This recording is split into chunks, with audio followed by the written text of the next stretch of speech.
law compliance. Hey, it is Larry Sharp here on the Sharp Way Show. I know it's a little bit after 7 p.m. on the East Coast, and yes, I'm giving you another show. How lucky are you? That's like 5 this week. Look how lucky you are. Thank you for joining me for a little chunk of this evening, and it is going to be a great show, as you know it always is, so you got to do the right thing. What am I going to ask you to do? I'm going to ask you to like and comment and share because you have to. How do I get past all the algorithms if you don't do this? It is the only way. So right now, if you haven't clicked, click. If you are watching on YouTube, subscribe if you haven't already. It does matter. That's how we move forward. I am very lucky today. Yes, I am. I have with me someone who has some very interesting ideas and very savvy. He is actually IT by trade, but that has changed. He is actually a columnist. He's the founder of Wrong Speak Publishing.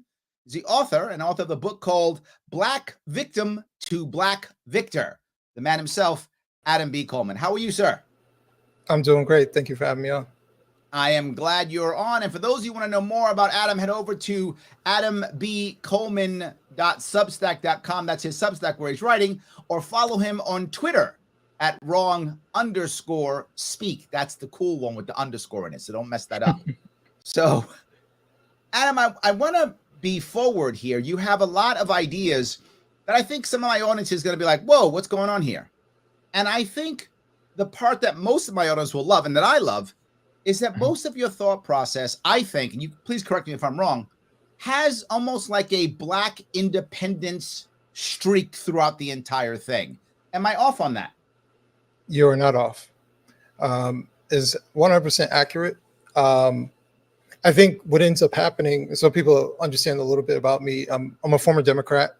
And I think oftentimes what happens is people switch from one side to the other side.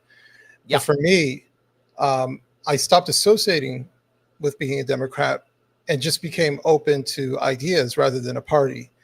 And like so, you know, I listened to different ideas. I actually, a lot of people don't know this, but I actually started listening to progressives. Right? I was just a traditional liberal. I listened to progressives first. Sure. Listen, for months, just consumed only progressive media, get their perspective. And then I started listening to conservatives, started consuming their media, some libertarian media as well. And so, you know, I just listened to different ideas. And then I just started asking myself, you know, what values do I want to perpetuate throughout my life? And so I just started matching up political philosophies that felt good to me on a value level rather than a party level. But there's an issue here, though, right? Sure. Your background traditionally should be, obviously not, but should be, I want government to help me out because you were raised in a household without a dad. So obviously you struggled, as I did, by the way. My father died, though, when I was 11. My father passed away. But you were not the best neighborhoods. So why didn't you go to the, hey, you know what? Government should give me money. Why didn't you go down that road? Actually, what's interesting is, you know, while we were poor at times, you know, we were homeless a couple of times. What was different about our situation was that we were homeless, but not in an urban area. We were actually homeless in a kind of a rural-ish area. Okay. Yeah. So, you know, actually, we lived in Middletown, New York, upstate. Sure. I know it. Yeah. And we were homeless twice in that area. Wow. So, you know, it's not the typical, you know, people, you know, you live in, you know, like say like New York City in the Bronx or something like that. But, you know, we're up there and we had to stay in a homeless shelter once, or we had to stay in hotel rooms or actually a stranger's trailer for about a month. So throughout that entire situation, and my mom being a single mother with 2 kids, she never got government subsidies. Got it. Okay. And so I, you know, when people ask me about my views on that, I always kind of go back to, well, I never saw the government as needing to help me. Like I just never really saw that as a solution. It was just like, well, I'm broke. I just need to figure it out and not be broke. Because that's what my mom always did. Well, it's You funny know what? you mentioned Yeah, in your past that your while your mom was a single mom, that was kind of choice for her, right? That was kind of a thing. yeah, She was like okay with that. That wasn't she didn't throw her man out, if that makes sense, or her man, your dad, didn't just abandon you. Is that true? that's true. Um, and you know, I actually had a conversation with my mom after I wrote my book, to gain even more clarity, and she'll say point blank, she never wanted to get married. She always wanted to have two kids. And so when you take into account that my father was married, but just not to my mom, you know, that all makes sense. Hmm. She got with a man who was unavailable. And when you do that, you create this particular outcome. So, yeah, absolutely. And my point is because oftentimes we make it really easy to say, like, deadbeat dads. Hmm. But, you know, there's, and my father, I would consider a deadbeat dad.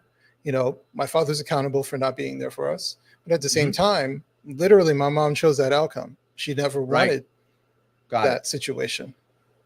Well, you bring that up, right? You talk about the idea that, women have, in some cases, almost decided that they want men who are distant, or they want men who are failures, or the reverse, men looking for women who are in trouble and taking advantage of women. And that this idea of the single mom is hurting both sides, right? It's hurting women who are being I guess who are attracting bad men who want to take advantage of them and find their vulnerability, and it's hurting Mhm. men who are now being suckered into women who don't really want them except just to have a kid.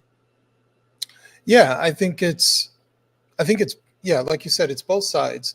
I think oftentimes what happens is there are a lot of people who approach relationships in a way of short term kind Mm, of a feel. You know, this person, I like them. I like what they have. I like how they dress. You know, I like what they say to me. But it would be a lot different if they said, this person I might have sex with might be the father or the mother of my child, right? So then you're looking for completely different qualities.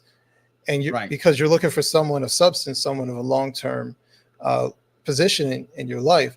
And obviously, like, you can't guarantee any relationship, Sure. right? Divorces happen, you know, people break up.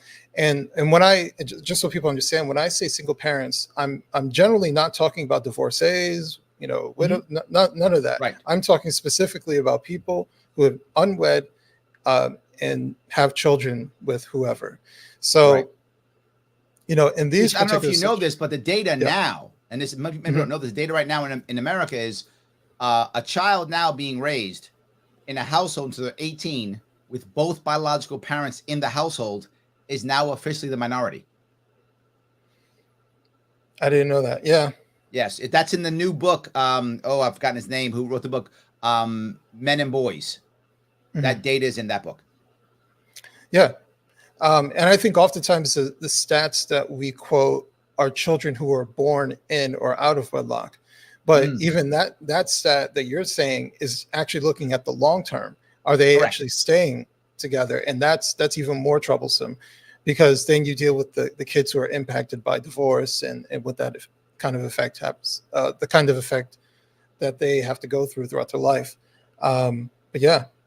Yeah. Well, this goes to another thing you bring up, right? Which I thought the same way. I said similar things, but not the way you said it. If I remember right, and I'm paraphrasing, please correct me. You said something like, "Gangs are the result of lost boys." Did I get that Mhm. right or no? Yeah, absolutely. And the idea is that these young boys are looking for a purpose. They're looking for a reason to go do stuff. They're looking for a reason to handle something. And a gang gives them purpose. But something else. You bring up a part which I didn't bring up, and I wish I had because it's right in the money. The idea of controlling boy and male energy, right? That Mhm. boys will go off and it gangs in a way, I mean, in a terrible way, but they do that. They create a code, right? You Mhm. you can't do this, but you can do that, and you can do violence if it's in this case or in that case. Obviously, we don't want people doing this, but it does create some form of structure, or at least assumed structure, for a Right. teenager who's waiting to, okay, now what do? And here's some older boy saying, here's when you can and can't. Yeah, absolutely. And the term lost boys is actually predicated on me looking at the father as their purpose compass, right? The Okay. father is supposed to guide them throughout life, but when that father is gone, they're lost. They're trying to figure things out. And for me, thankfully, I I wasn't in that particular environment, but I was definitely vulnerable. Like Yeah. looking back, I know I was impressionable, and I could have been pushed in certain situations, especially when I was preteen, for sure. Mm. Um, as I got older, I started thinking more for myself, and I had some friends who were so, but I was able to stay away from them at certain times and not getting wrapped up in things. But but yeah, a lot of kids just go with the flow. They follow along. They're followers a lot of times because they don't Yeah. know how to lead themselves. Um, Yeah. and I think there's a level of structure that a healthy father will provide for their kid, and also so people understand a lot of my realizations actually came from becoming a father, Mm. um, and seeing how impactful I was for my son as I was getting older. I had my son at 21, and while I didn't know how to be a father, I didn't know what a father looked like. All I knew is I didn't want to be my father. And so from there, I started from scratch to try and create the father that I would have wanted, and talk to my son and hear my son out. And my son doesn't have to question if I love him. We can talk about anything. And I think watching him, and actually, I'll say one thing. Someone told me once, your son watches you.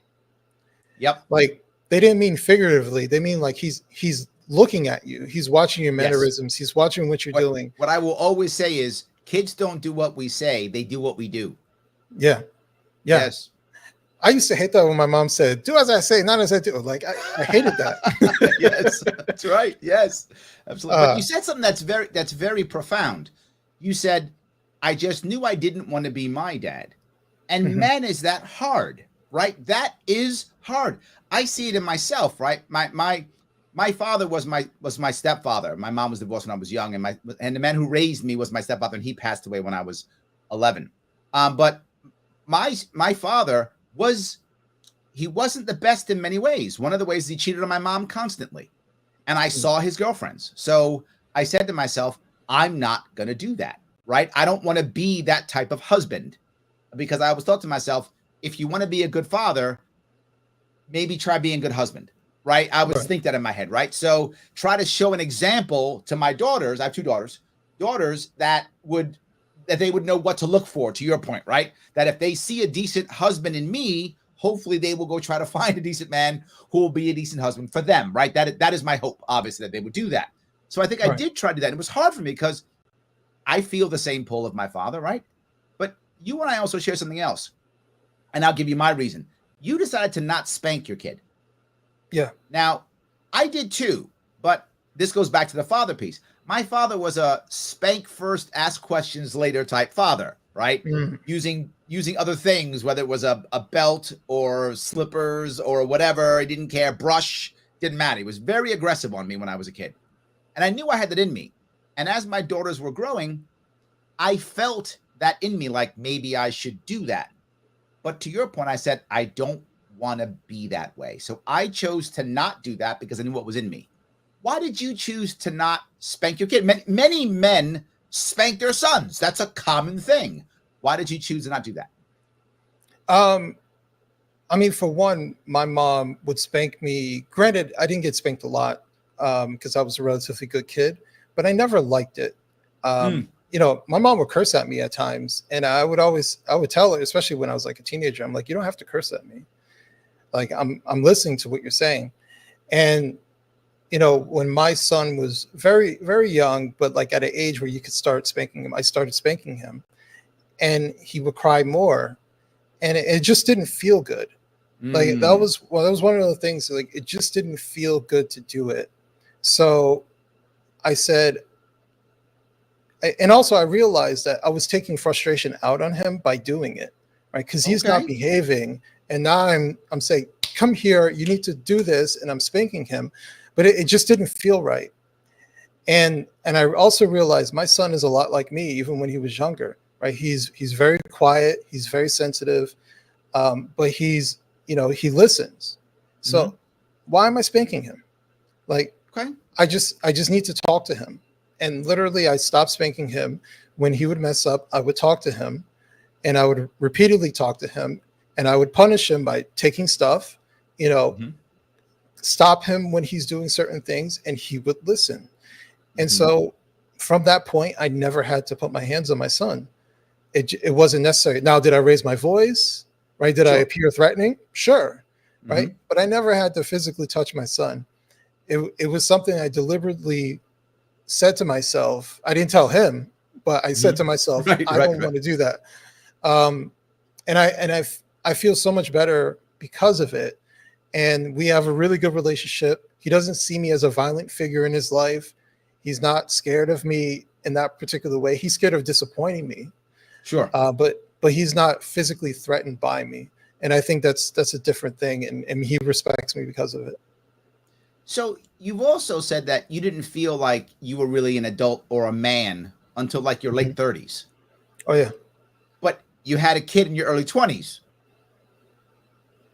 Fill that gap for me. A lot of this is part of the lost boy syndrome, right? The lost boys grow up to become lost men. I had a kid out of wedlock, repeating the cycle, right? But the difference is that I just wanted to be involved in my son's life. But it was a lot of trying to figure out what I want to do, trying to get my career started, trying to get something going. It took a long time. My IT career took off, I want to say maybe I was 32, really. And I, actually projected forward. So it took a long time to economically get everything together. It was, it was a lot of different things, but from a manhood perspective, from that particular perspective, I think one of the very important things about manhood is being sure of yourself and being a leader, right? Because you're supposed to lead your household, you're supposed to lead your children. And I had it in me, and I would show it sometimes, but I suffer from anxiety, and I suffer from low self-esteem at times. And so that means that I was depressed. I wasn't sure of myself. I questioned myself way too often, and I didn't trust my instincts. And it wasn't until some years ago where it sounds a little bit off, but like I started traveling. I accidentally started traveling solo. And I realized after I had come back from my first big trip 2 weeks away that I felt calm, but not like a relax, like you just laid on the beach, but like a calmness about myself. And it's because I had social anxiety. I had a lot of anxiety. And when you start traveling abroad by yourself, you have to start trusting yourself because everything is new, right?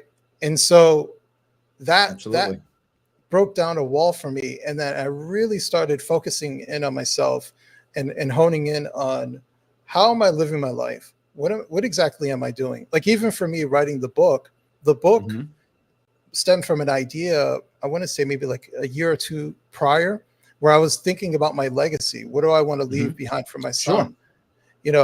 All these things. I didn't have the book idea, but I knew I wanted to do it at some point. And then once I had that idea, I sat down and I did it.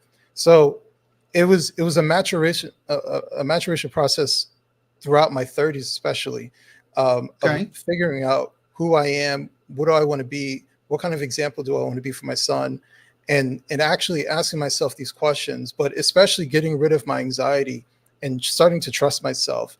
And so if I didn't do that, I wouldn't be sitting here with you. So I'm glad you did. But with that in mind, this feels like this is very male centric, right?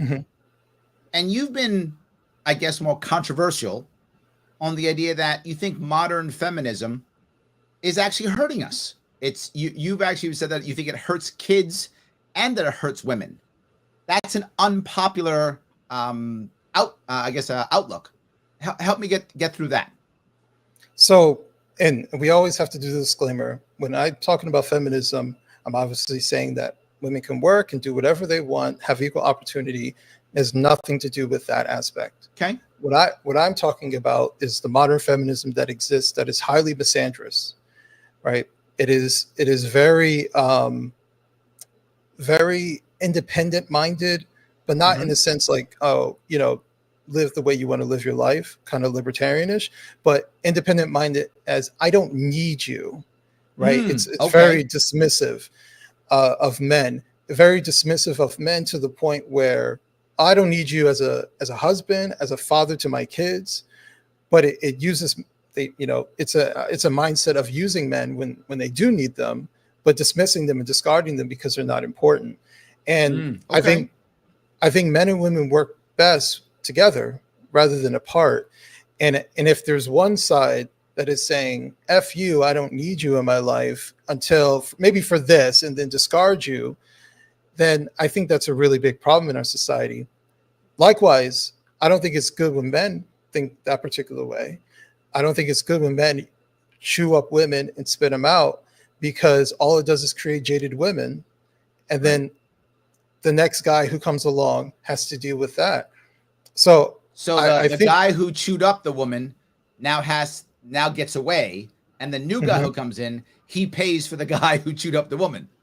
Yeah, it's an unfair situation, and especially with hookup culture, people take longer to date.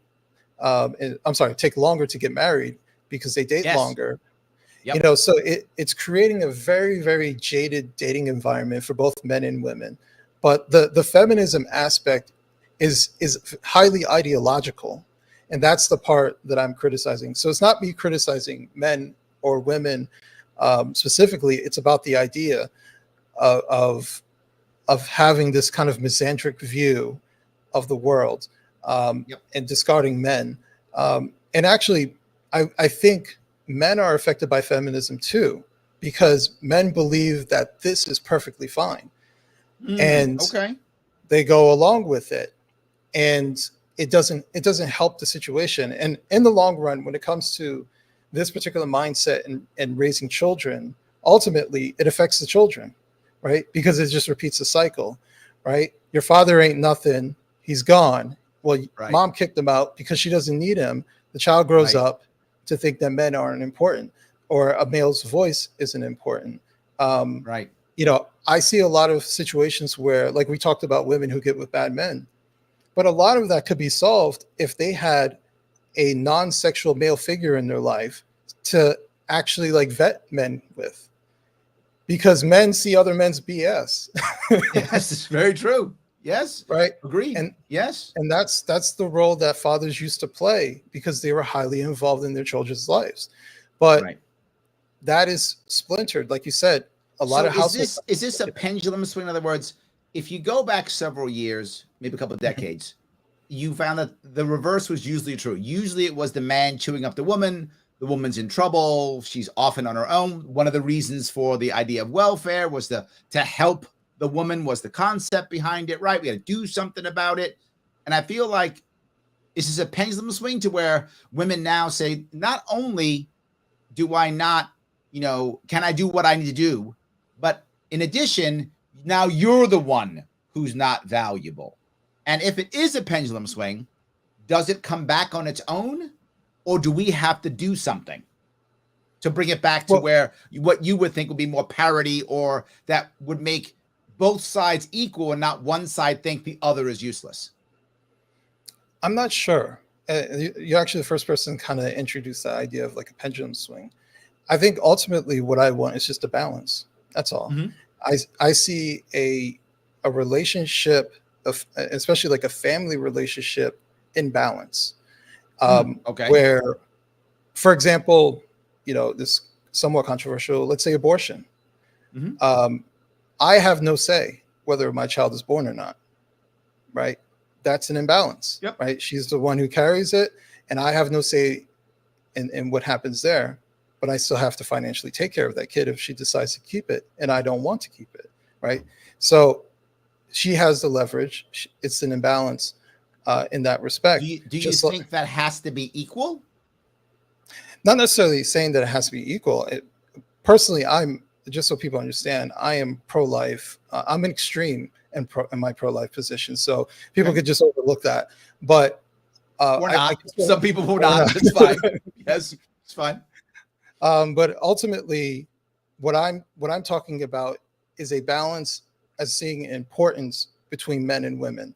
Oh, I see. Okay. Yeah, I'm saying that I think men need to see that there's value in women when they look at traits that are of long-term success for their children, potential children, and their Okay. relationship future. We have to start seeing things in long term. It can't be like, oh, she got a nice butt, let me just start dancing with her, and then oops, I slipped up. You make a baby. We have to start seeing the importance of a quality woman and the importance of a quality man. We also have to understand what is a quality man and Let me quality touch man on look this like. piece though, right? And I think Yeah. this is a part, and I'm going to go right down so that this is going to be about us. 50% of black women are never going to be married, right? And that's been true for decades. Now the rest of the country is feeling that now. So now it's an issue, obviously. But that's been true in our community for decades, right? Half of black women don't get married. And half of black women, it's not that they don't want to be married. They can't find someone suitable, or they can't find the right person, or they aren't asked, whatever. They're trying to get married and aren't. That's part one. So when you have that mindset, isn't that going to be challenging? Do you even care about that? I mean, at one point you're like, it's not going to happen. So to your mother's point, it's not going to happen, but I want kids. So let me just get knocked up. And I remember a girlfriend of mine I had years ago. This has got to be in the late 90s. She had 2 kids. She was in her 30s. I liked her a lot, but I was like, why'd you have 2 kids? She's like, because I never thought I'd ever get married. So I just want to have kids. And this was in the 90s. She was already saying that. And not the opposite side. When you got 1/3 of black men in the prison system, and half of them come out and then go right back in once they come out, do they really care about the future? So you have a huge chunk of the population that doesn't think about the future. And that's by the way, now happening in the rest of the country also, right? With the opioid crisis that, again, we were dealing with in the 80s and 90s. And now the whole country's dealing with, right? Isn't that also a piece of it? An idea that, why should I think long term if I don't see a future? Well, part of me, my initial reaction is, who put that idea in their head? Okay. One would assume it would be the people around them, right? Actually, let's move into the second piece, which I love, which you bring up also, which is the idea of the black bourgeoisie, right? If you look at black and white issues, heavily it's class, right? And most people don't want to hear that. I love that you bring this up, because most people do not want to hear that. They're like, no, it's black white issue. Yeah, but wealthy black families tend to stay together. Wealthy black families are educated, right? It's non-wealthy black families. But here's the harsh part. Non-wealthy white families also, right? So it isn't like it's only black families, but this is an issue in that regard, right? I think if you grow up in an area where you have 2 parents in the household, where you are middle class or above, I think most people are telling you, you do have a future. You will be okay. Look for a good man, that kind of thing. But if you're in a world where people are like, nah, men are losers, women are cheap, blah, blah, blah, then doesn't everyone stop to think that? Yeah, that's the cultural vision. And that's what I'm saying. Who put that in their head? Because to me, that's a very pessimistic way of viewing things. You haven't even gone out into the field, and you've already dismissed everyone by saying, well, they're all trash anyways.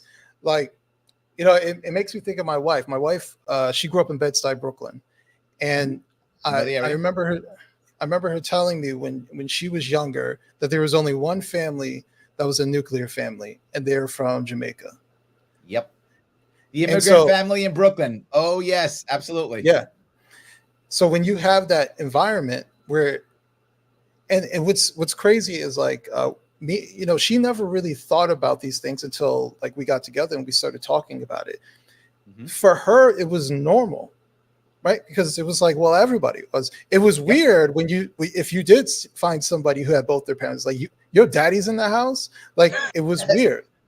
Yes. And that's the cultural acceptance of dysfunction, right? I get pissed off when people say like, oh, well, you see your son every weekend. That's really good. And for me, that's not good enough. Right? Of course. We have this like very low standard where it was like, well, at least you get to see him. and they don't understand from my perspective as much. I'm sitting here advocating for fathers and men and talking about we need to do better, but I am always behind. That is the nature of not having my son live with me, not being there Right. every day, not seeing him grow up. I'm always behind. And no matter how much I care, I will never be caught up. There's always going to be something that I'm uninformed on. I'm going to find out later on. And that's the nature of it. There And are tons of people watching right now because the fathers' rights movement is a chunk of my audience, and they're nodding their heads right now, going, "Yep, I hear you, brother. Absolutely, yeah, yes." So, but then let's go to that next piece. Then, what chunk of this is systemic? And I bring that up because you just brought up, you being behind.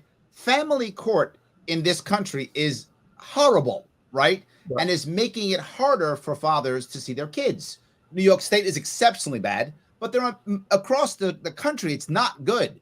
So that's a systemic issue, right? When people get divorced or when there's custody battles, very often they're more worried about the dollars going through the state than they are spending quality time with kin, right? That part isn't valuable in most states.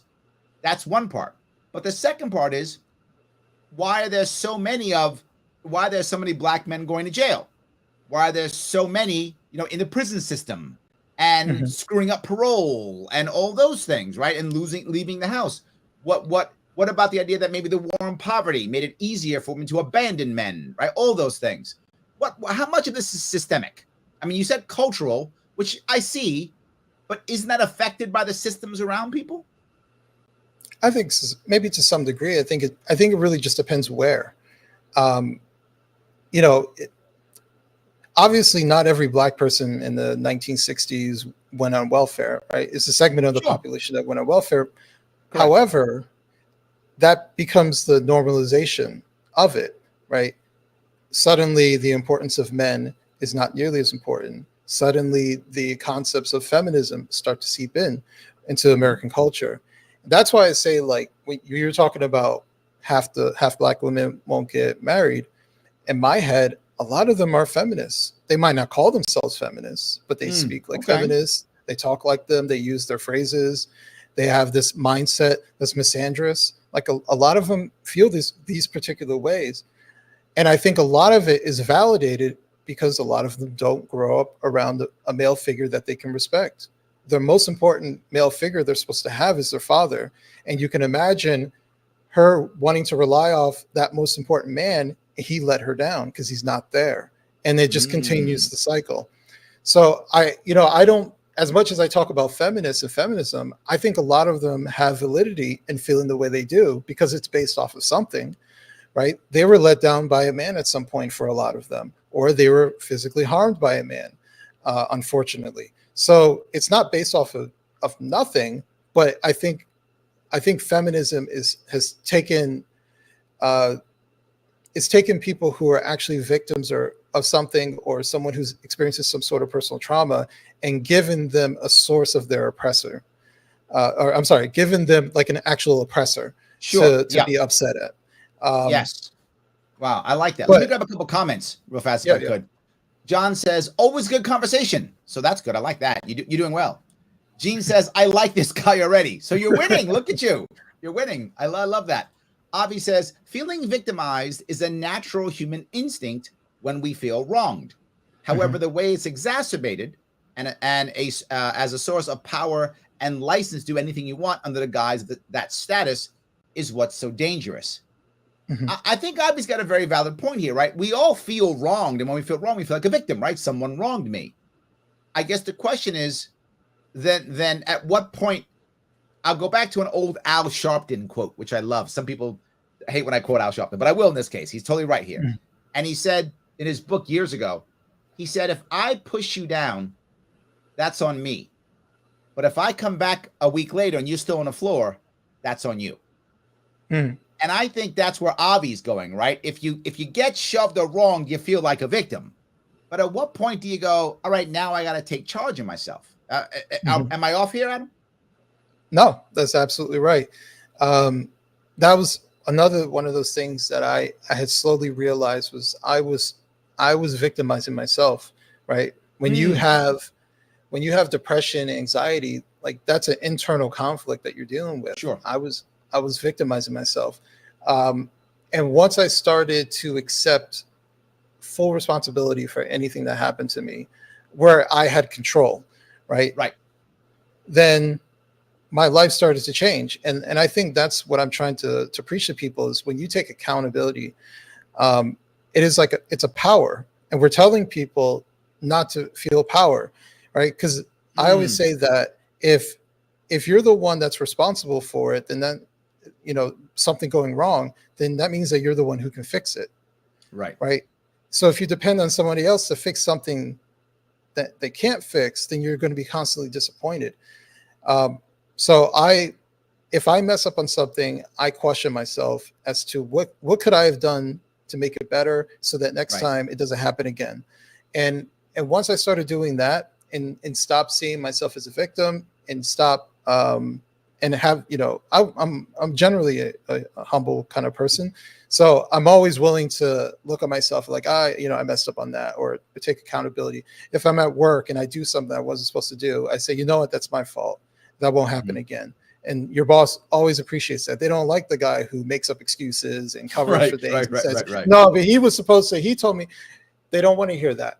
So, I started taking that approach instead of victimizing myself or waiting for someone else to coddle me or anything like that. But I think to Avi's point, if I could stay on this point for another second, 2 points. One, it is a whole lot easier to just blame somebody else, right? If I got to look in, man, that's hard. If I got to go, you know what? I shouldn't have done that. Or worse, what if I have to share it? Meaning this person wronged me, but you know what? I put myself in that position. Yeah. That can be hard too for us to accept any responsibility because the thing they did was wrong. So then we don't want in any way victim blame, right? We don't in any way. And I don't think that's victim blaming in my eyes, but I think a lot of people take on the idea of responsibility as victim blaming. And what I say is I don't want to assign blame. I want to assign responsibility, right? So yes, the person wronged me, but to your point, did I set myself up to be wronged at all? And if I did, how do I change that without blaming the victim, but saying, you know what? Maybe you did something wrong. Yeah. And I think if we were to use like an example, when people talk about like systemic racism, right? Mm-hmm. And people like to argue over that fact. Where is there systemic racism? Is it actually systemic racism or whatever? And I like to say, like, if I'm trying to think of an idea or debate a topic, I like to say, let's say you're right. Right. So I concede you're making this point. So if we talk about like systemic racism, let's say you're right about systemic racism, then we should do everything possible in spite of it. Right. So why not try to do all the things that you can do to make your life successful in spite of there being systemic racism? I had a conversation with a relative of mine who, we were talking about a very similar topic. And my whole thing is, as we were talking about, single parenthood is detrimental and it is disproportionate for Black Americans. So he's telling me all these things and I'm saying, okay, let's say you're right. It does you no good to have 2 or 3 baby mamas, right? The household income means that in the household, what's the income? If there's 1, that's less than 2. 2 is greater than 1. Like it's basic math. If we are divided within our households, then economically Black Americans aren't going to catch up, right? It does us no good. If everything you're saying, if there's systemic racism, all this stuff, in spite of it, like I think about when people talk about Jim Crow. Jim Crow was legalized systemic racism. It was a division of people and it was legalized. And you know what happened? They had intact families. They were able to create businesses. They were able to survive and live in that particular environment in spite of that oppression from the government. So that's what I'm trying to preach to people. You should do things. If you can fight it, but you should continue to live your life and do things in spite of it. Well, can't we have both? In other words, if I'm living under Jim Crow, shouldn't I also try to end Jim Crow while I'm still building Black Wall Street? Yeah, right? absolutely. Shouldn't I do both of those things? Absolutely. But what's happening is people are waiting for the fix and not doing anything, or not, at That's least what you're not saying. Okay. Yeah, yeah. Okay. So to Avi's point, they're using the victimhood status to not act. Right. Got it. Okay. Waiting for the right guy to show up and do the right thing. I get you. That makes sense. Okay. I got you. Yep. Scott says, when there's no consequence for poor work ethic and no reward for good work ethic, there's no motivation. Yes. However, I want to be clear. The consequence and reward, just for clarity, doesn't have to be jail or money. It can just be disapproval. Right? It depends Yeah. on what's valuable to the person. Yeah. So you've got Jean on your side, by the way. She says, my mom said feminism harms women. And then she goes on and she says, I've told my husband I don't need him. I want him. Aw, Jean, it's so good. I'm happy to talk to my wife, by the way, Jean. I'm happy to have a conversation. I like that. That's awesome. I love that idea. So I do, if I could, want to make sure, guys, if you want to follow what Adam's talking about, please head over to adambcoleman.substack.com or follow him on Twitter at wrong_speak. And please like, comment, and share this. If you like what we're talking about, makes sense, please do so. And one more thing, support my sponsors. World's Smallest Political Quiz over the advocates.org. Click that link, take the World's Smallest Political Quiz, and once you take it, share it online. Share it on Facebook, share it on Twitter, whatever you like. Share it and get other people to talk about it. If they're talking about the World's Smallest Political Quiz, we're making changes. We're having real conversations that matter. So please, if you can, support it. It does matter. So Logic goes on and says, family court is beyond dysfunctional. I'm curious to why it's so slanted to defend and benefit women. To some extent, family court goes to very corrupt ends to defend women too. I don't want to say that, it's only that. It is definitely skewed towards, but it also supports deadbeat dads against some good women too. But Logic is correct. It definitely does beat up with men more than women. I mean, is this the idea of family? Is this a traditional? Is this a tradition that is actually hurting us? Well, as far as divorce? Yeah, as far as women, right? We giving the traditionally the kids will always go to the women, right? That's tradition. Is this a bad tradition, or no? If in situations of divorce, I think the children should go to the parent who's actually able to take care of them the best. And what doesn't make any sense to me is, let's say you have two parents, there's no issues with them, no abuse, no nothing like that, right? How does it make sense for, let's say the husband makes, I don't know, we'll just make up a number. Let's say the husband makes $100,000. The mother makes 30, right? How does it make sense to put the kids with her? She still has to work, right? But then siphon the money from him to give to her to raise the kids when he's interested in raising the kids, but they refuse to give them to him, right? He's the one with the economics. Now you're splitting them apart. You're saying, well, who has the economics to even raise these kids if they're both? Wouldn't the mom be upset and say, wait a minute, the reason why I only make 30 is because I was at home raising the kids. When he was working and getting promotions, I was at home taking the kids to school and stuff. So, Mr. Judge, that's not fair because I'm actually I'm the caregiver. That's why I only make $30,000 a year. Wouldn't that be unfair to the mom at that point, though? I mean, either way, you can point. There's unfair this way. There's unfair that way. For me, it's like, what's the point other than where it benefits courts to siphon money from one party to the other party? Yes. When the guy, it'd be different if the guy's like, listen, I work too much. I can't take care of the kids. Oh, got it. Okay. Then that's a different story. But when the husband is well prepared, has the house, he can take care of the kids and everything, but you say, no, give it to her who lives in a worse neighborhood, worse economic situation, and siphon money from him in hopes that she's able to raise these kids. To me, that doesn't make any sense. Just because they're default to the female, they shouldn't be default male or female. They should look at the actual situation and I would buy that. what is actually going on here. I'd buy that. John says, great show. Two very intelligent men talking about real issues going on in America. I love the Sharp Way show. Thank you, John. I appreciate Thank that. you, John. Yes. Sam says, Larry's right. Class is a big factor. I guarantee that I have more in common with a middle class person anywhere in the world, even across generations, than I do with Elon or Bill Gates. This is a really valid point, isn't it? Yeah. Yeah. But you go one step further. Okay, I'm sorry. Go ahead. Oh, no, actually, you go. You've gone one step further. You've actually said that the bourgeoisie black class in America goes out of its way to spew whatever is the white supremacy or woke words of the day because they're given benefit from it, because they're going to Harvard and Yale and they're making good money and they're getting TV shows. Meanwhile, they have nothing in common with the average, black family in America. That seems like a harsh thing because I think most of America sees wealthy or upper class black America as almost like the representation that we want all black people to have, right? Right. They're supposed to be the success story.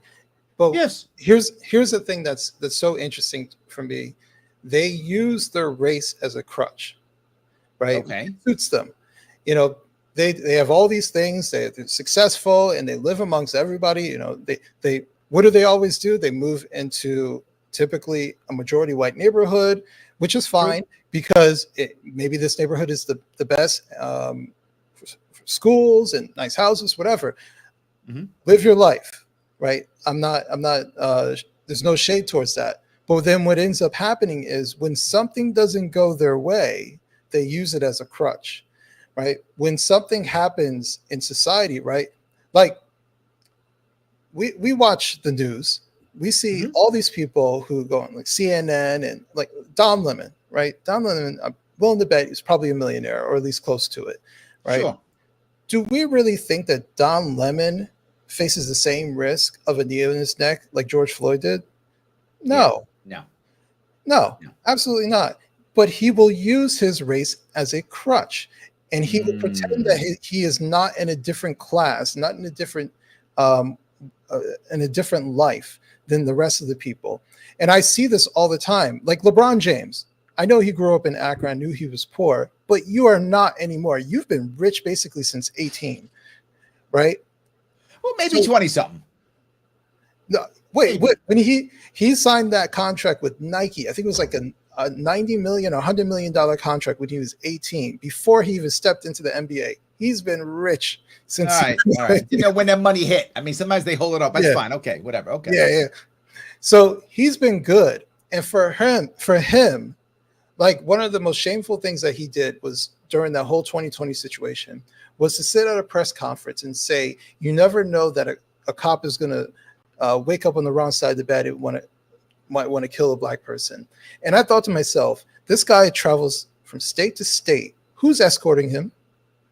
Cops. Right? Cops. Where do you live at? You live in some of the greatest areas. You're getting escorted by police. Like you are close to the president of the Basketball Association. That's right. Yes. Right. Yes. So like the idea that this man is equating his present day life and saying, oh, well, he's just as oppressed as someone who lives in an urban environment where there's high crime, stressed police officers who are making drug busts and doing all these stuff, and maybe they harass somebody. You think you're in the same level as that person? You know you're not. Like that. It's and even if there was a cop who was like, first of all, I don't believe cops get up in the morning and go, I can't wait to kill a black person. I don't think that's even close to true. But for the sake of argument, I'll do what you do. Let's say that's true, right? I'll use your own tactic. Let's say that's true. They'd recognize LeBron. So even if he wanted to kill a black guy, he'd be like, oh, not him. Right? He still wouldn't kill him. So LeBron's safe either way, even if there is some cop who decides I want to kill a black guy today. Again, I don't know if that happens ever, but assuming it does, then it wouldn't be LeBron. It's some other person. It's not him. So I agree with you completely. Exactly. And actually what was interesting, because you're referencing that one article about Jonathan Capehart, who's a perfect example that, I was playing words off of when the LA Times said that Larry Elder is a blackface of white supremacy. I remember And that. I said, well, Jonathan Capehart is a blackface of white supremacy, because every chance he gets, he says, he paints a picture of black people being weak, scared, feeble, incapable, right? And to me, a white supremacist would do that. They would say, look at these people, they're weak, they're incapable. We need to do these things for them. We need to stop this because they can't handle this, right? They always paint us Slaves can't in a have negative freedom. light. They can't handle freedom. How are Let's they keep going to them handle locked freedom? up as slaves. Right? Yes. Exactly. And he does that. And so my point was to talk about, like you said, the black bourgeoisie, the black upper class, and highlight them, shine a light on them, that these people do this all the time. And what's crazy for me is, like, I talk to people, especially on the right. I talk to regular people on the right all the time, and their vision of what happens, or how Black Americans think, unfortunately, is the vision of the black upper class who show up in the media, right? The Joyanne Reeds, the Michael Eric Dysons, Right. all these people, the overeducated academics who show up and hypothesize the black experience, the black life, right? Right. Meanwhile, they get in their Mercedes and they go to their nice neighborhood and they never experience any sort of trouble whatsoever. It's all Right. hypothetical. It's all theory, and they're incentivized to think this way. And then they get praised by white progressives and they clap for them. Yes, you are oppressed. Yes, I am oppressed. Let me look at the zeros in my bank account. How oppressed am I? So But you it's brought like up this another whole piece cycle. too, which is the idea that we're supposed to clap and be happy and be so happy when all of a sudden some person who happens to be black gets some kind of promotion or something. Right. Yeah. So now there's a black Pepsi now hires a black chief marketing officer. And now we're like, oh, we've made it now. Yes, there's now a chief marketing officer of Pepsi who's black. Without question, they hire that guy or gal or either one, right? That person, to your point, has 17 degrees, was raised, probably with two parents in a household, has no idea what struggle is anymore, hasn't known what struggle is for 20 years at least. And we're like, now we've made it. Okay, how did your life change? Well, not at all. I'm exactly the same person. But I guess Right. now we've made it. Do white people clap when, like, Bill Gates makes more money? I mean, that's to Sam's point, right? Sam doesn't care if Bill Gates makes more money or not. His life isn't better. I mean, I don't think he wants to hurt Bill Gates. I don't think. Maybe he does. But I don't think he cares whether Bill Gates makes another billion or loses a billion. I don't think it affects Sam at all. Right. Or even, to be honest with you, even other racial minority groups, they don't really do that. And I think it has to do with the low expectations, right? It's Okay. like, oh, we're being held down, and then when someone rises to the top, they're like, oh, we did it, we made it. But it's selective too, because it's not every person that makes it. We saw what happened with Clarence Thomas. Clarence Thomas has been a justice for quite a while, but when I mess up her name, Ketanji Brown Jackson. Mm-hmm. When she goes in, then it's this has never happened before. This is an amazing, right? There's a high amounts of celebration, right? And it's because not only is she black, but she's left leaning, and there's a difference. The people who are on the right and black get discredited. They're not the first. They're somewhat, I don't know, they're ignorable, right? And I see that so often that depending on your political lean, which most black Americans are lean left, but if you don't lean left, I'm not sure that's true. Look, I know a lot of black people who are churchgoers, gun owners. I would say they vote Democratic. I'm Okay. not sure they're all left, if that makes any sense. Well, no, that makes sense. So, Then I mean, I'll switch my if word. that makes Vote any left. sense. I'll say And vote then, left. yes, clearly true. There's no doubt they vote left. I mean, that the data is in. Black Americans vote left. That's the data's in on that one. But Yeah. Are there many people in the black community who are actually more conservative in their daily thought process, right? Meaning they believe in traditional family. They don't have one, but they wish they had one. They want to have one, right? Do they believe in, do they go to church? Are they gun owners? In the South, yes. In the North, not as much. But in the South, yes, many of them are gun owners. I think it's true. So I think they will vote left. But the stalwarts of the Democratic Party are black women. Yeah. Right? The black women. Sadly, a lot of black men can't vote because they're felons. A huge chunk aren't voting because they're felons. Another chunk of them have just given up and don't care. And if you've noticed recently, in the past 10 years or so, there has been a massive shift in both black and Hispanic men towards the right, but not in women. Yeah. It's really been in men, Right. not much in women. I'm sorry, I didn't mean to interrupt, but I just wanted to bring those pieces up. So, no, that's fine.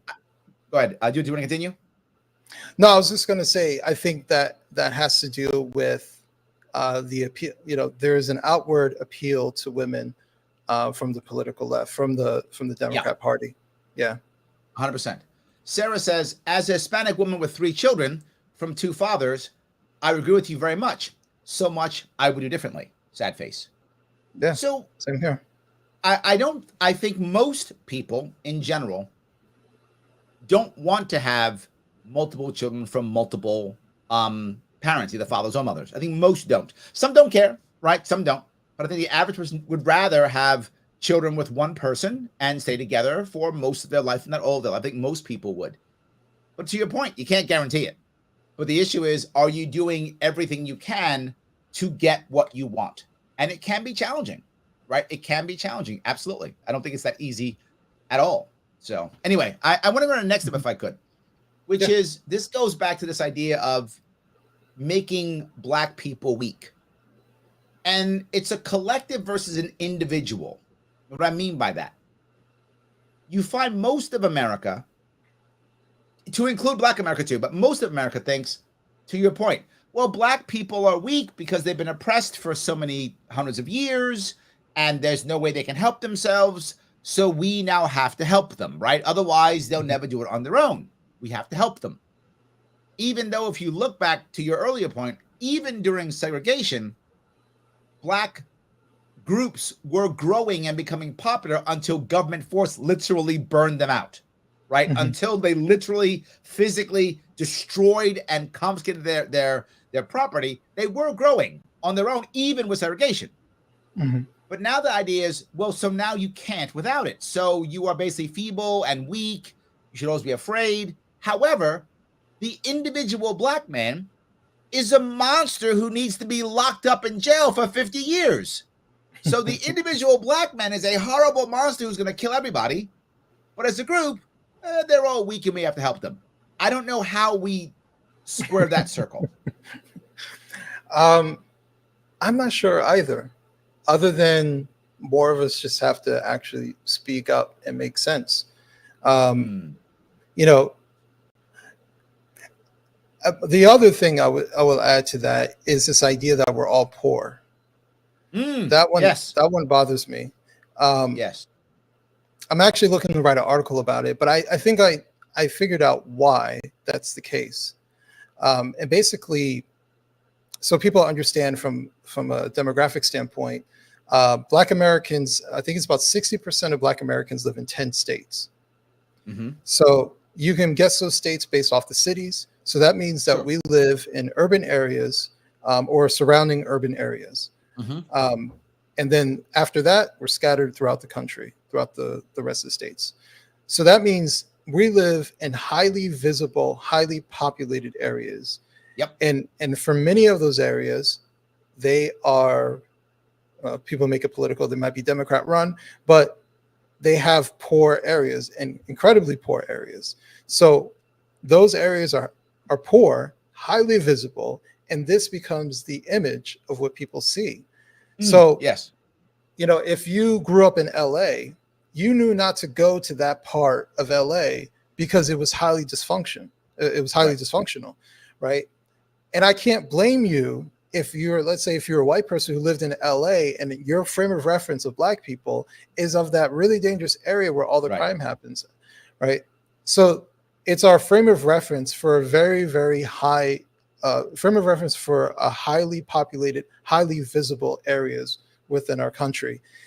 If we were very poor, but those states were Idaho, Wisconsin, right? Like, for example, Native Americans are poorer Perfect than Black example. Americans, 100%. but we don't make that automatic association, right? Because they're not highly visible. They live in very rural states. They're separated from the rest of society, so to speak. They have their, they have the reservations. It's a little bit of a most Native different, Americans live on reservations, right? Most do. right? Obviously, not Right. all do, but majority of them live on reservations in, like you said, large rural states. It's true. Most do. Yeah.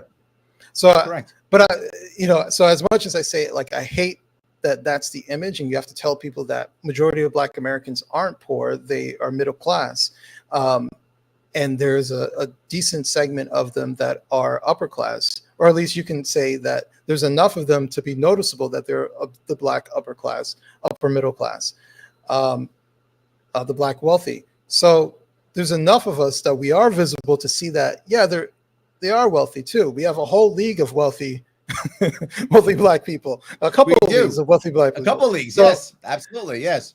So, I mean, NFL and NBA full of them, absolutely, 100%. Yeah. Yes. Whether they stay wealthy is a different story, but they are wealthy. At least now they are. It's true. Yes. At least now they Correct. are. Now they are. Yes. So like I part of the reason I wanted to write it is because I want people to kind of think about it. Like, I understand your frame of reference. We all have our experience. We all have our personal experience, what we see, and what we see is the world that we think the rest of the world is.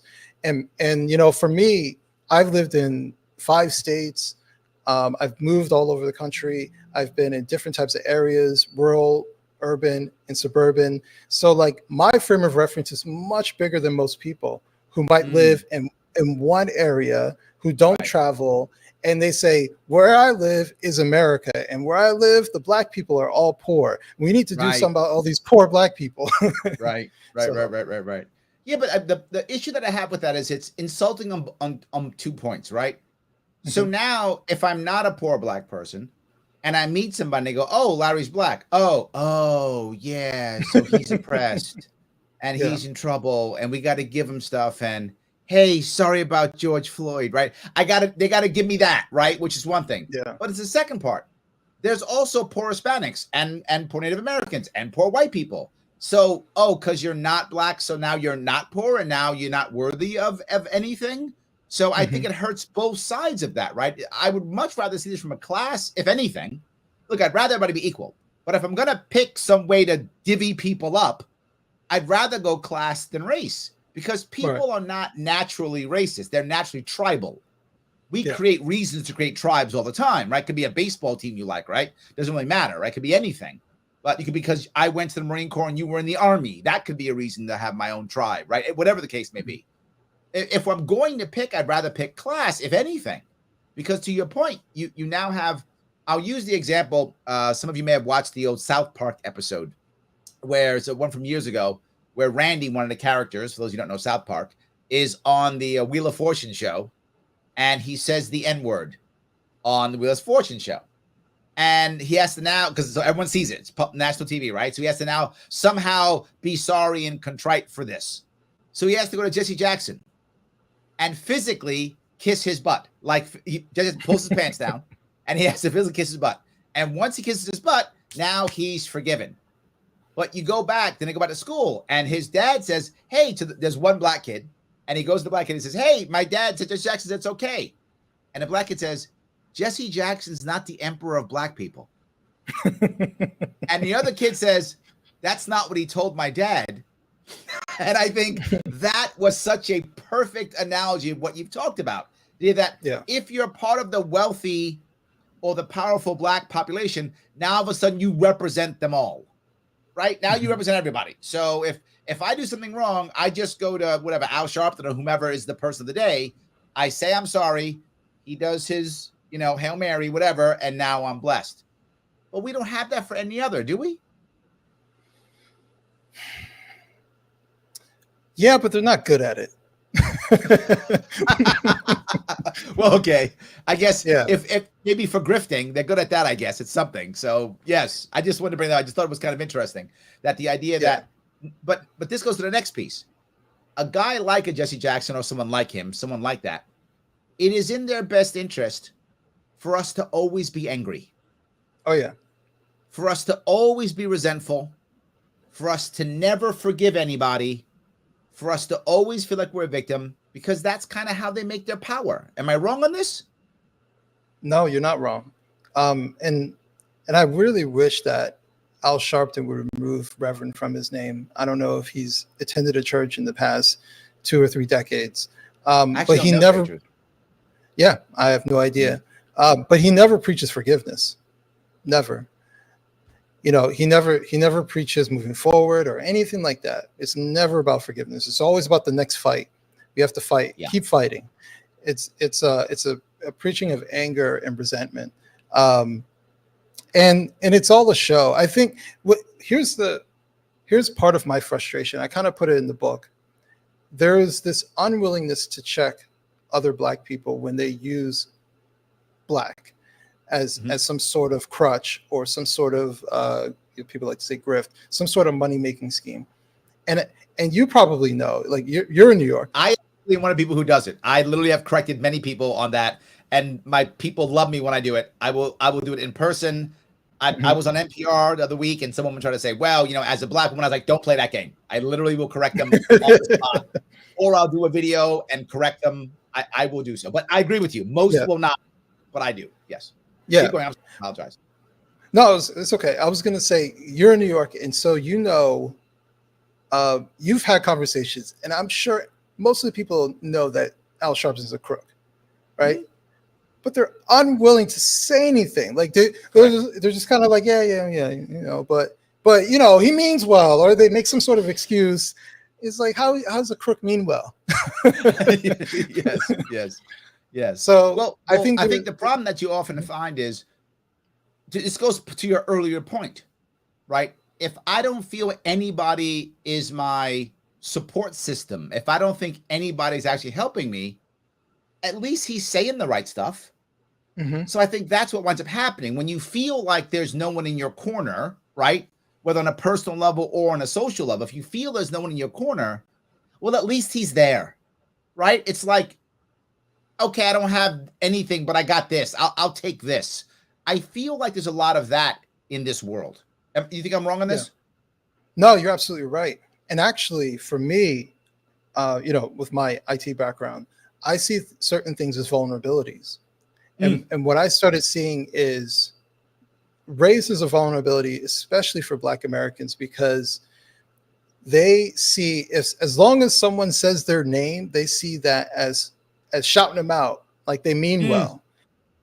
And that is a vulnerability because they're unwilling to see, like, no, they're shouting you out because they're using you. They're shouting you out because they're taking advantage of a situation, right? To gain some sort of clout, to look high and mighty.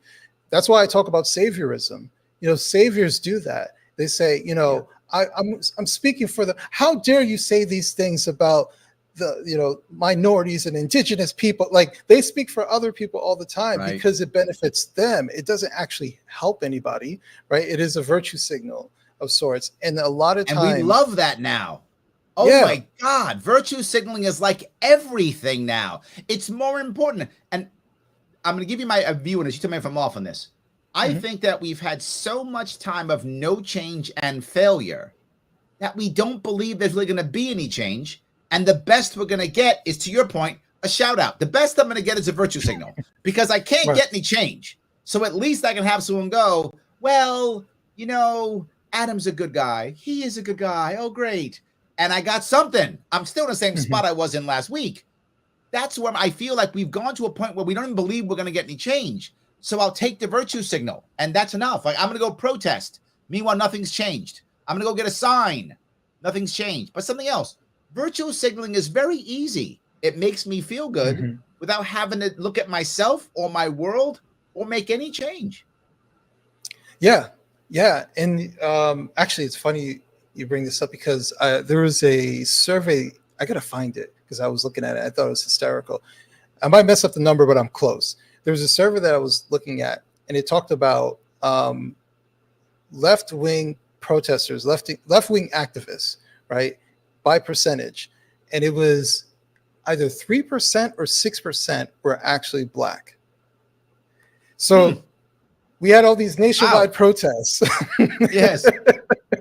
And the Wow. vast majority of them were not black, even though they're with Black Lives Matter or speaking on behalf of Black Lives Matter.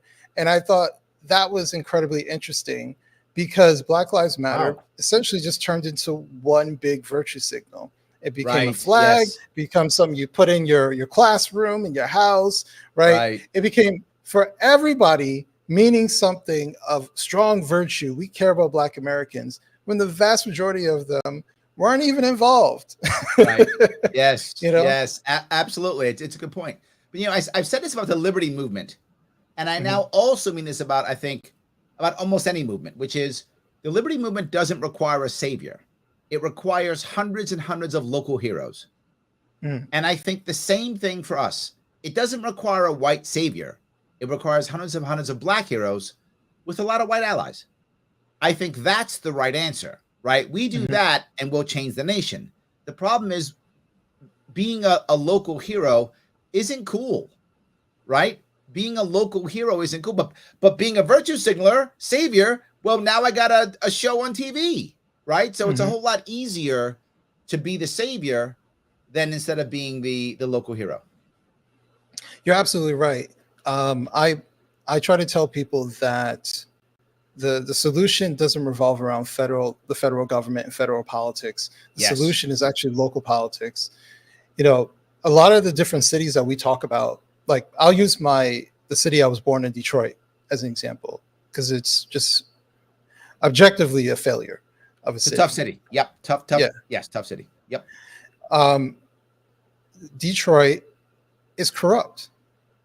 It's it's overwhelmingly corrupt, and it requires a lot of cleaning up, but it has to come from the inside, and that's the tough Mm, part. It's tough to yes. clean up a corrupt city from the inside, right? The state has tried to come in and do certain things. How long does that work? it, Yeah. it doesn't. Yeah. It goes It back doesn't. to what it was going to do. There has to Yes. be somebody who is from the area willing to come in and willing to actually call out the corrupt actors, willing to do things, but you make a lot of enemies doing that, right? Yep. So Absolutely. it it's just going to be this perpetual cycle of nothing changing. Um, and what's so interesting, if we were talking about left right politics when it comes to a lot of these areas, I don't think Yep. people realize that a lot of Black Americans live not only just like in Democrat strongholds, but like I don't whatever is beyond a stronghold. For example, Chicago. Chicago has I'll a give you an example. In New oh okay. York City, I live in New York City. So Hmm. 6-1, almost 7-1, Democrats, Republican. Hmm. In my district for city council, the Republicans haven't run a candidate. The Republicans haven't run a candidate in 10 years. So the Democrat wins unopposed, right? Doesn't run a candidate. And when Hmm. when they ran a candidate 10 years ago, that candidate lost by 70 points, 85-15. And then before that, they didn't run a candidate for 12 years. So Hmm. in 22 years, they've run a candidate once. Democrats win by default every time where I live. And by the way, AOC is my congressperson. So I Well, that's understand wonderful. Democrat strongholds completely. Yeah, but the one I actually wanted to bring up because I was researching this while writing the book, and I might mess up the dates, but I'm pretty close. I want to say Chicago hasn't had a Republican mayor since like 1906. Wow. Sounds Yeah, crazy. Wow. and they're not an outlier. There's a lot of cities that are like that. Haven't had a Republican mayor since the 1800s. One of them, I might be mixing up. It might be Chicago, but there are a number of them where it's like early 1900s, early 1800s. They had no Republican mayors. It's just been Democrats ever Wow. since. Wow. And That's and crazy. so yeah, it's a really if people are looking for some sort of change politically, like so people understand, I'm an independent, but I think that it is beneficial to have both the Republican and the Democrat Party fighting for every American's vote. 100% true. And Yes. when you have Republicans who basically saying, just wiping Yeah. their hands of it, Yep. then things don't get any better. 100%. And Yes. likewise for other areas. Yep. Grace says, I know several black women who said they have Republican Party values, but they won't, for the most part, vote for them because of the racist dog whistles from the GOP.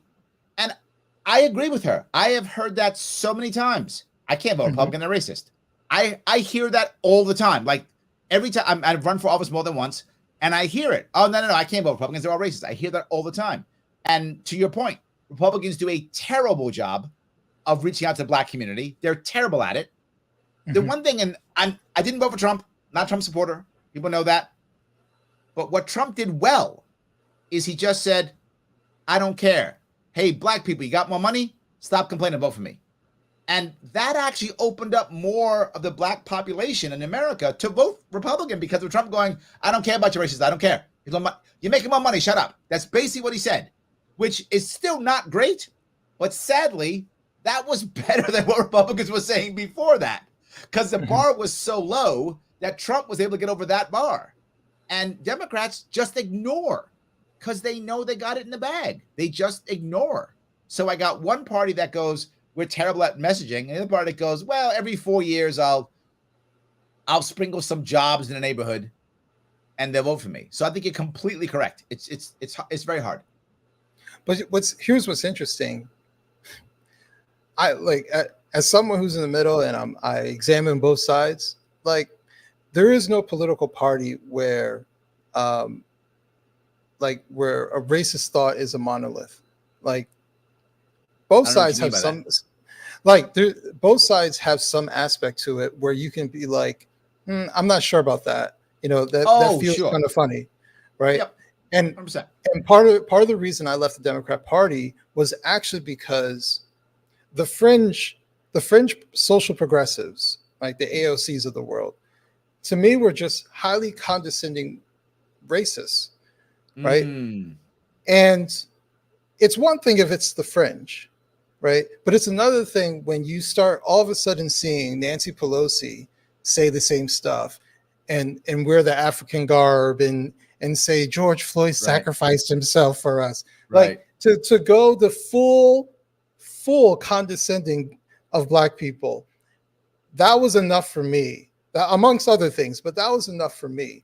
And Yeah. what I would say about the political right is that obviously, like, there are people who are on the right who say insensitive things, who I would 100%. classify as racist, 100%. But the difference, at least speaking as far as today, not 10 years ago, 20 years ago, but as far as today goes, those people are the minority, thankfully, right? Those people are the fringe. There is not a policy position that you'll find, at least on the right, that I've seen where it is based on racial politics, right? And what I'm seeing on the left is You mean like identity politics? You mean like that stuff? right, Okay. right. Okay.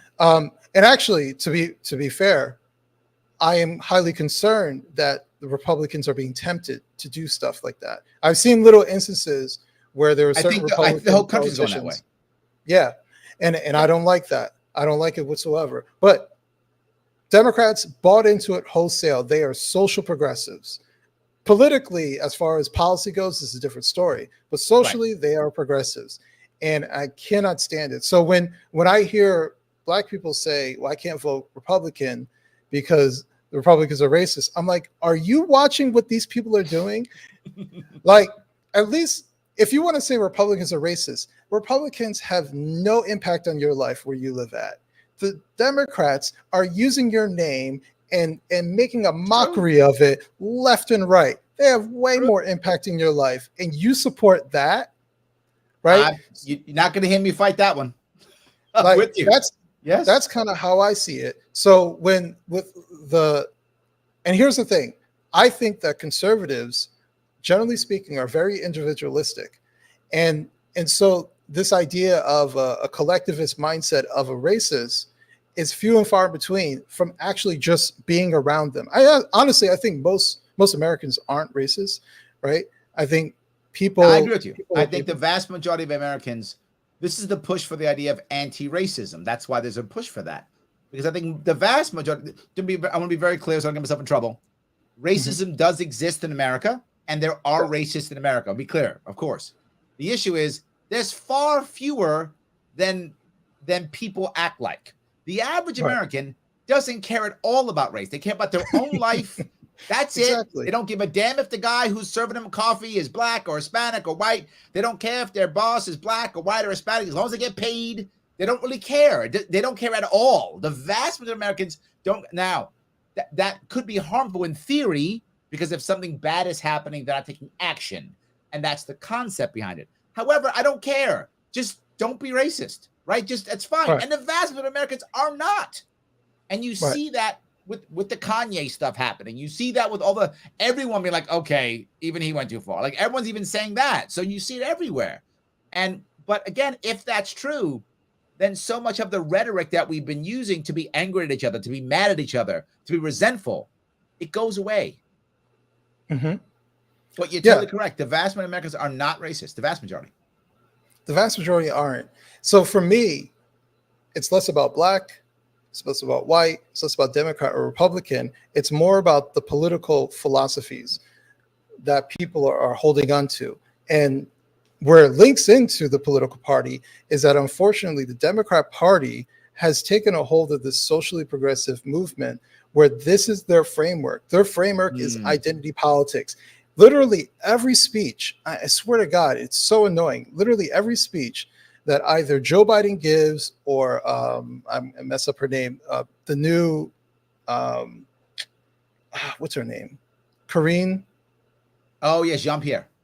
Jean-Pierre, yeah, thank you. Yep. Every problem that they talk about, it impacts Americans, especially people of color. It Always, is every time. I can't stand it. Oh, God, it drives me cannot stand crazy. it. Yes, my governor, who's a woman, will say every time, and as a woman, she every time. And people say, why does that bother you? And here's why I don't like it. It's not that she shouldn't be proud she's a woman.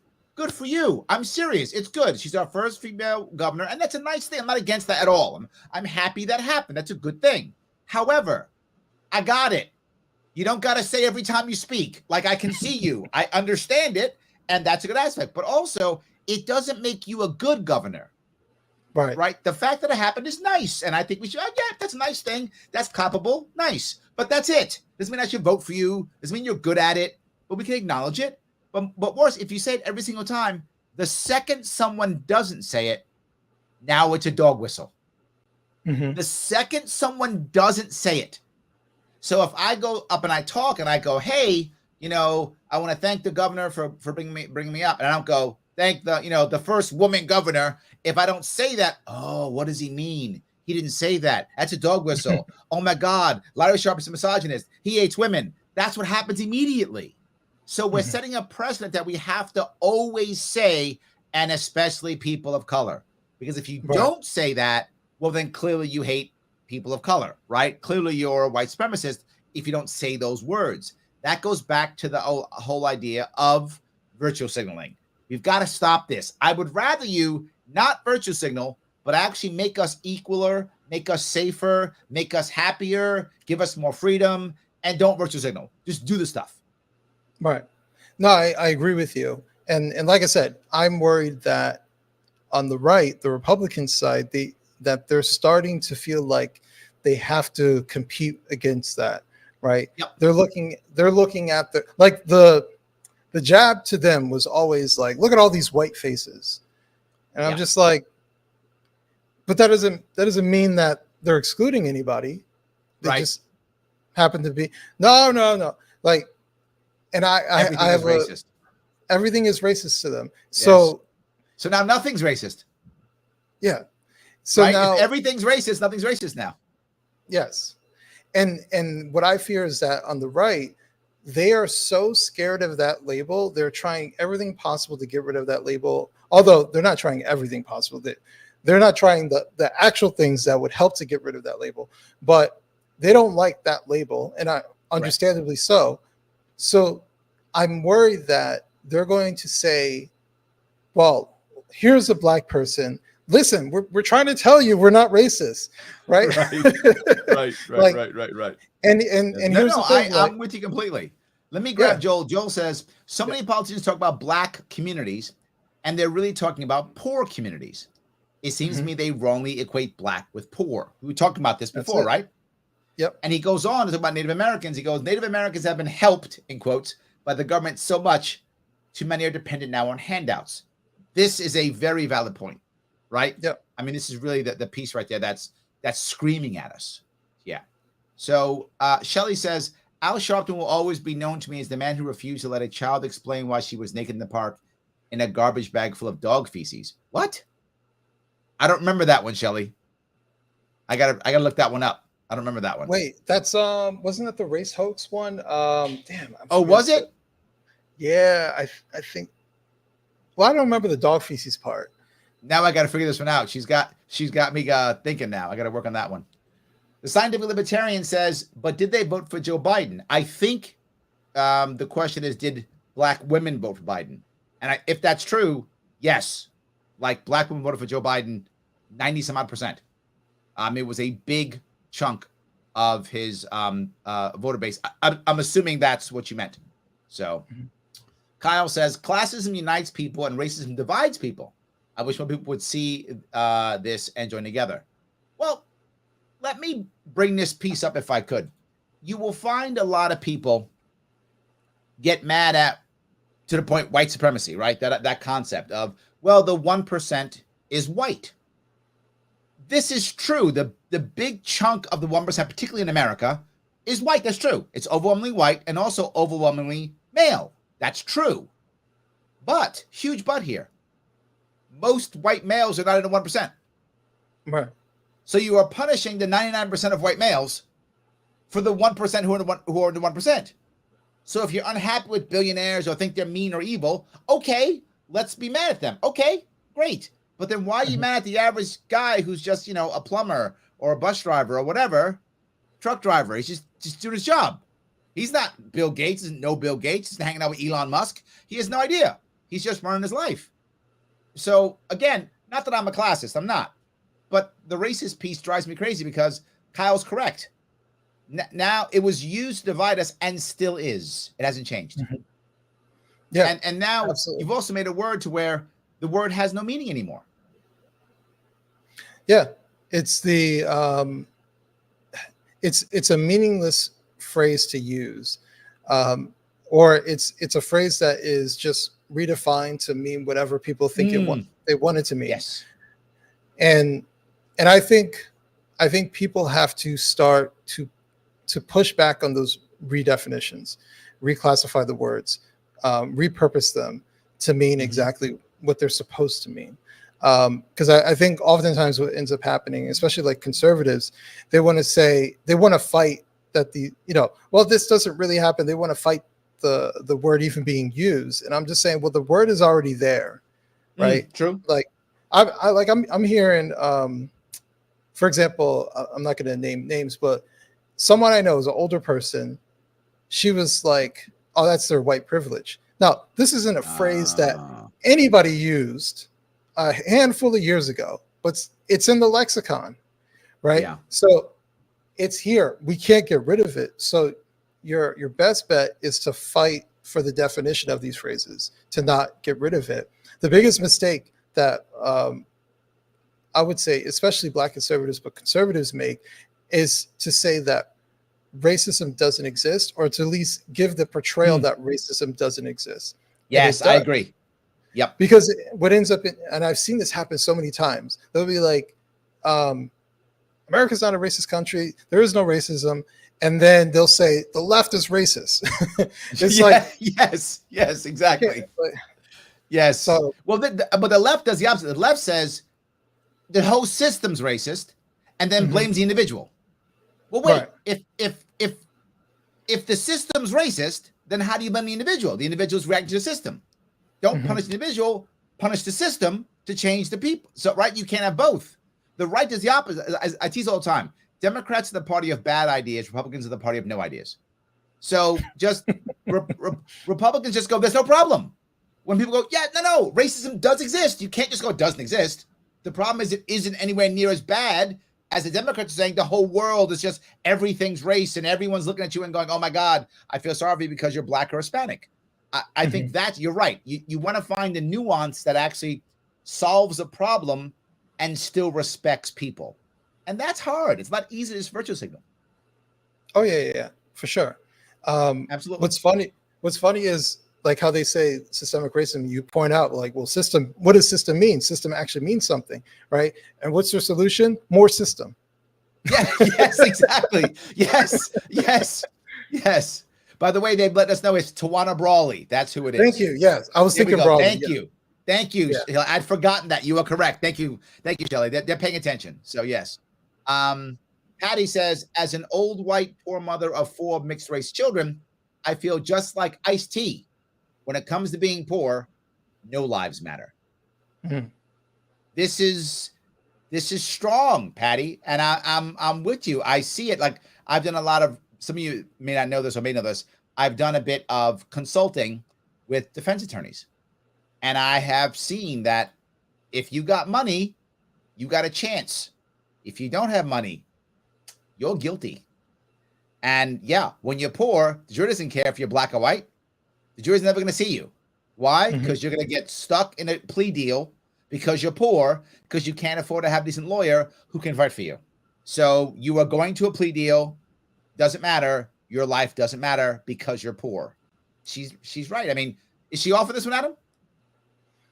No, no. I think, and obviously each situation is different, but I think Yeah, oftentimes that's the case. Oftentimes it's people who don't live in that area who are dictating the lives of that area. You absolutely. know, and here Absolutely. in my frustration, if we were to go into the race aspect, my frustration is when racism is used as the reason why people are living in abject failure. We'll use Baltimore for example. Baltimore, Okay. um, everybody who is in leadership and government is black. Yes. Everybody. The majority of the police force is black. The police captain is black. The mayor is black. Um, a majority of the city council, if not, no, I think it's the majority of the city council is black.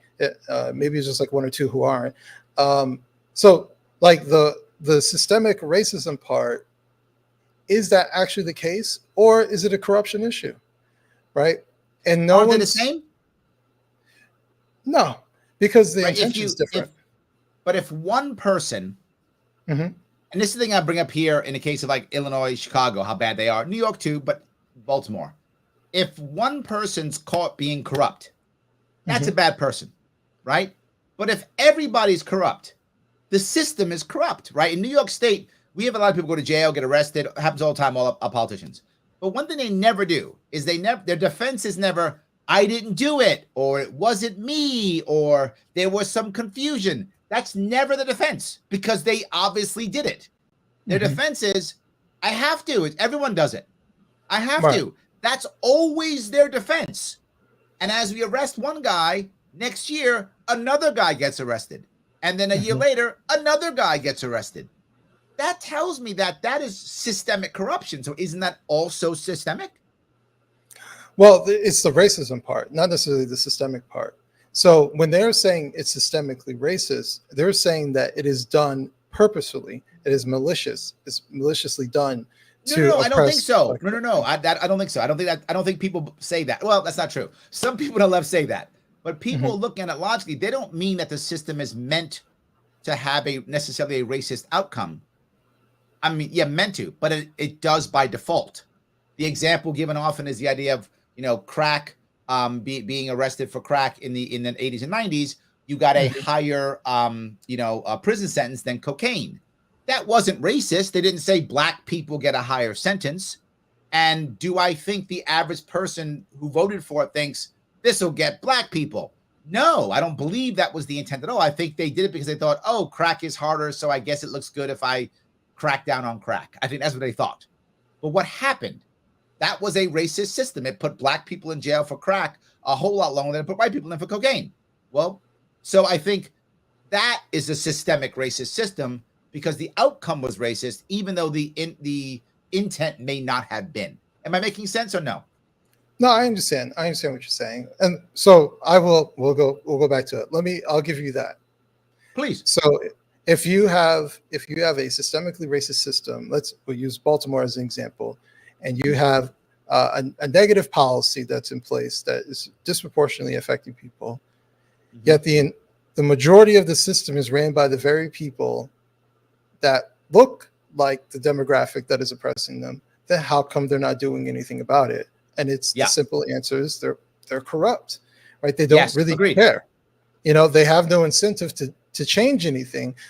They have incentive to blame it on somebody else, to pretend that they're doing certain things. Like one of the amazing things that I realized while researching my book was how much money actually resides in some of the poorest areas of our country.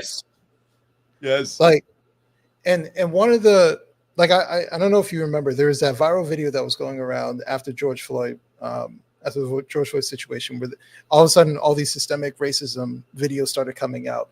But they were saying, well, the reason why the schools are poor is because not enough people own houses and they get money from property taxes, right? And so that is the explanation as to why the schools are poor. And I'm like, no, that's not the reason. First off, they get state money, they get federal money. Per 100%. Pupil, they get a ton of cash. Where is that cash going? Yep. And they completely misses the mark. Completely misses 100%. The mark. I see it in New York City all the time. We drop more money in New York State than any other state. And then we drop over $29,000 per kid per year. And we rank somewhere between 45 and 37 of 51 because they count DC when they count the stats. So 50 states plus DC. We rank somewhere between like 37 and 45. It's terrible. I completely agree. So yes. Yeah. So Eric asked an important question. He says, Adam, have you ever considered joining the Libertarian Party? You get recruited. Look at you. You didn't know that. You get recruited already. So there we go. We try to bring you aboard. So Haben brings up systemic racism doesn't mean there are racist actors. And that was my point. It may be corrupt actors who won't change the system, which has racist outcomes. I think that could be possible also. Both of them could be. So I think either one of those are appropriate. So is there something that we missed? Did I miss something that is important for us to chat about before we wrap this up? Oh man, we talked about a lot. I know. I was trying to get it all in. I hope I got enough in. No, I think sometimes people say I don't have an agenda, but my agenda is much of what the conversation that we had was to talk about the importance of fathers, the importance of the nuclear family, because I truly believe that is how we save society. That's how we restore society and keep America number one, so to speak. But right now, America is number one in single parenthood in the world. Here we go. And one of the things I was trying to do with my book is I'm using Black Americans as like a case study, so to speak, right? There are aspects of it where I'm talking about Black Americans, but a lot of it I'm speaking very general. Sure. I'm talking about psychology, behavioral, things like that. But in the end, I'm talking about like this is a human experience, right? Correct. So when I'm saying that, I want to say it's like 23% of Americans are single parent households or something of that nature. But we're number one. Black Americans are the majority race. That's we're correct. not. So that means that a lot of white Americans are being affected by this. A lot of 100%. Americans just in general are being affected by this. And whenever I've had some viral tweets go out talking about not having my father or talking about the importance of family. And let me tell you, majority of the people who reach out to me aren't Black. They're white. They say, I went through the same thing. I'm going through that now. I've had men tell, like, it's heartbreaking to listen to, but I've had men reach out to me and say, like, I'm fighting for my kids. I don't know what to do all the time. And it's so upsetting, and people don't understand that. And one of my biggest gripes is when we paint fathers as being just dismissive of, or no, not dismissive, indifferent of their kids. Yep. That's so absolutely frustrating. Not true. Absolutely not true. There are so many men who have committed suicide because they lose access to their kids. They can't see their kids. Like they have no idea. And this is part of the misandric viewpoint that I'm talking about, because that is the drips of it. If men are indifferent to their kids, it's okay to take away their kids. Yes, absolutely. Yes. And I'm trying everything possible that I can do. I'm just one person, and you're one person, and you have this platform. We're speaking about it, so hopefully we can make some sort of difference. But just so people understand that fathers really do care. There are a lot of good men out here who are trying their best to be good fathers, and to be good examples, and raise kids who are productive in our society. And the idea that men want to rule and take control, man, we want a seat at the table just like everybody else. Absolutely. This is an issue that people always ask me, Larry, why do you take up this issue? They often say, well, Larry, what's your story in family court? And I go, I don't have one. I didn't go through that. I've been with my wife now 22 years, actually. Yeah, 22 years. Been with my wife for 22 years. So I don't have that issue. However, to your point, how am I going to fix my state? How am I going to fix this nation? How are we going to fix our communities with an army of broken men? Because Right. behind all the broken men are broken children, to our point we were talking about before, right? We've got broken people. How are we going to fix our world? We can't. We need that. But the problem is most politicians don't want to take up this issue. I'm one of the rare guys who will. And there's two reasons why. Number one is what you talked about earlier. The idea that if I say fathers matter, the assumption is I hate women. The assumption is I'm somehow anti-woman in some way, shape, or form. And I know, but I don't care. I push back on it. It matters too much to me. I'll take the heat. I get it sometimes. I don't care. The second piece, though, and this is a tougher part for many people to swallow. Most men who've been broken by the court system don't have any money. Their money has gone to their lawyers, or the money has gone to their family. So they're not a good donor base. And if you're a candidate, you want a good donor base. And it sounds terrible. So I'm the rare one who doesn't care. Clearly, I don't win my elections. But anyway, so yes. But the issue is I do care. So I do bring it up. I talk about it often. I'm actually one of the only candidates who talks about family law and fathers' rights. I'm one of the only ones who does, because it's a risky place to be. So I get it completely. Yeah. I think you're totally right. You're totally right. Absolutely. So guys, if you want to follow Adam, please do so. Follow him on Substack, adambcoleman.substack.com, or follow him on Twitter, wrong_speak. Follow him there. Guys, also, please take the World's Smallest Political Quiz. I bug you all the time. It's my sponsor. Help me out. Go to theadvocates.org. Take it, share it, make them happy, making me happy, all good. If you say, Larry, I don't have time, good. You don't have time? Give me money then. $10. That's all I got to do. You don't got time? Good. Give me money. $10. Go to patreon.com/Sharpway. Throw me $10 a month so we can keep this going. Every little bit counts. I appreciate what you're doing. Guys, I want to say thank you so much for seeing and spending some time with me this evening. I will see you all very soon. Thank you, Adam. I do appreciate it.